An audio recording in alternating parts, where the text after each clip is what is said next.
Today, we're going to unpack some of the biggest ideas in economics. But we're not going to do it from a textbook. Nope, we're going to do it from inside a tiny local pizza shop. This is the story of a rich mind, small shop. Sometimes it's just one single idea that changes everything. For a totally burnt-out pizza shop owner in a small town called Islampadi, this was it. This quote, which he saw on an Instagram reel of all places, was the little spark that ignited the entire journey we're about to explore. So yeah, we're going to follow his journey.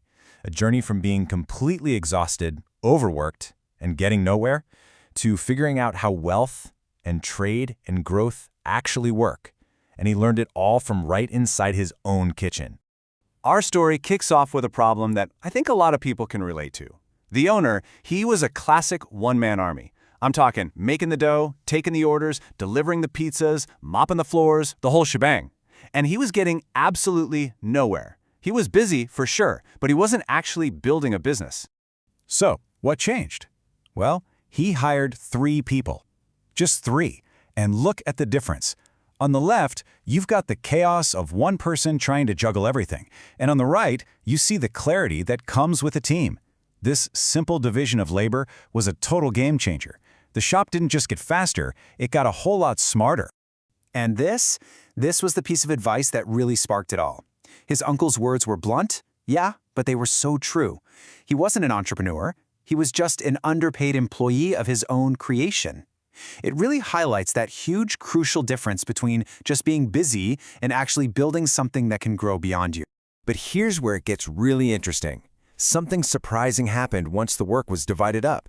His employees didn't just get more efficient. By focusing on just one single task day in and day out, they started to become true masters of their craft. And what's so cool here is how specific this mastery became.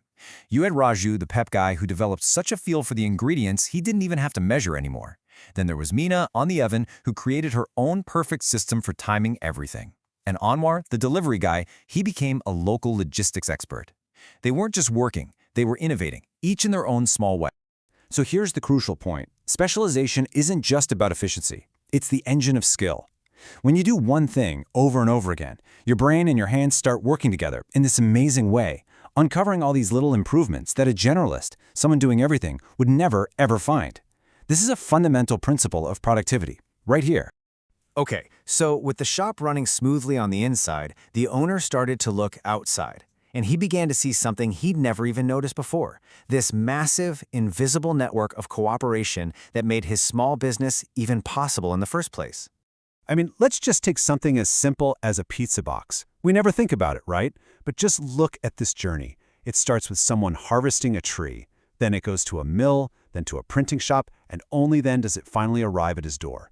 This one single, disposable item is the result of this incredibly complex chain of people and machines and transportation all working together.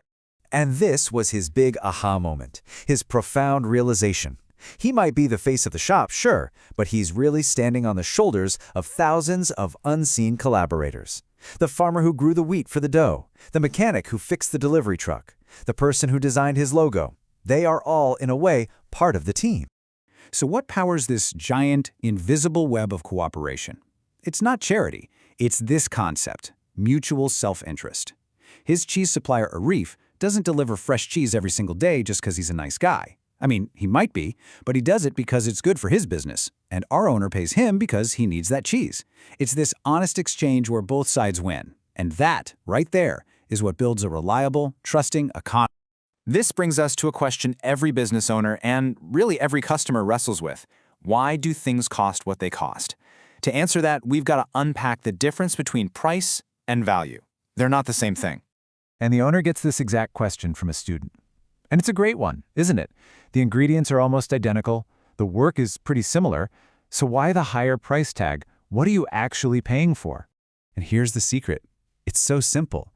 The extra cost isn't just for the extra cheese. It's for the experience of that cheese bursting out when you take a bite. Value is subjective. It's emotional.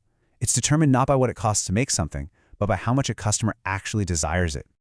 So, this desire, that's one half of the pricing equation. The other half is scarcity. The owner learned this lesson perfectly during a busy school sports day. He ran out of cold drinks, and a desperate student offered to pay extra just to get one. You see, high demand, zero supply. And suddenly, the price someone was willing to pay just shot up. That's the law of supply and demand in action. And this just illustrates the point brilliantly. The umbrella itself doesn't change. It's the exact same object in June and in December. But its value, and therefore its price, changes dramatically based on the context, based on demand. In the pouring rain, it's a lifesaver. On a dry winter day, it's just clutter. All right, so we've covered what happens inside the shop, and we've talked about the basics of trade, but, no business exists in a vacuum. So now let's look at the external forces, the environment that can determine whether a business will sink or swim. When a rival pizza stall opened up just down the road, the owner's first reaction was pure fear. But what happened next was incredible. The competition forced him to get better. He improved his packaging, he trained his staff to be friendlier, he even invented a new pizza. His business didn't just survive, it got stronger. Competition, it turns out, was a gift. And competition is just one factor. The overall environment you're in is absolutely critical. This slide compares two different towns. In Town A, with good roads, fair rules, and reliable power, businesses can thrive. But in Town B, where the infrastructure is broken and corruption is common, even the hardest working person is going to struggle. It's not about the people, it's about the system they're stuck in. So, what is the right role for government in all of this? Well, the owner sees it like a referee in a football match. A good referee doesn't play the game for you.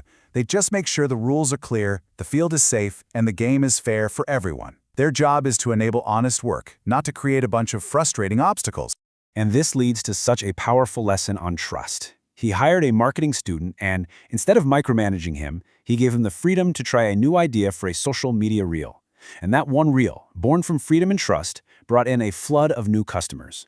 When you empower people, they can deliver results you could never have even planned for. So, after this entire journey, here is the owner's ultimate lesson. He finally realized that wealth isn't just a pile of cash. It's a dynamic system. It's the combination of specialized skills, that invisible web of trade built on trust, and an environment that gives people the freedom to solve problems and create value for one another. And that brings us to the final, crucial point. The principles that transformed a small pizza shop, well, they're universal. They apply to everyone, everywhere. So the question for all of us is this: with what we have and with what we know, what value can we start creating today?